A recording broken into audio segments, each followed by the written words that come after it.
ராமநாதபுரம் அருகே மின்சாரம் தாக்கி உயிரிழந்த ஆடு மேய்க்கும் தொழிலாளியின் குடும்பத்தினருக்கு இழப்பீடு வழங்க கோரி 4 மணி நேரத்திற்கு மேலாக உறவினர்கள் மற்றும் கால்நடை வளர்ப்போர் பாதுகாப்பு கட்சியினர் போராட்டத்தில் ஈடுபட்டு வருகின்றனர். கூடுதல் விவரங்களோடு இணைகிறார் நமது செய்தியாளர் ஞான ஜெயகுரு. வணக்கம் ஞான ஜெயகுரு.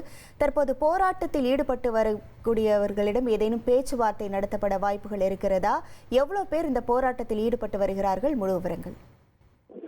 வணக்கம்.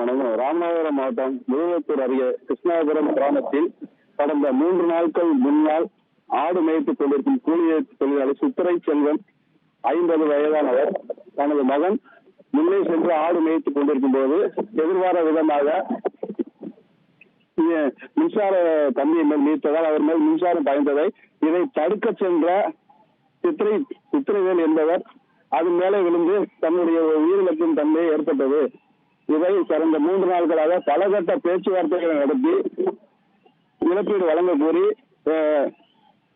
கால்நடை வளர்ப்போர் சங்கம் சார்பில் கோரிக்கை வைத்து வருகின்றனர். இந்த எந்த கோரிக்கைக்கும் செவி சாய்க்காத மின்சார வாரியம் செவி சாய்க்காதால் தற்போது 1000க்கும் மேற்பட்டவர்கள் சாலையில் அமர்ந்து 4 மணி நேரமாக போராட்டம் நடத்தி வருகின்றனர்.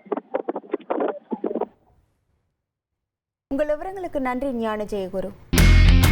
இனி செல்லும் இடமெல்லாம் செய்தி.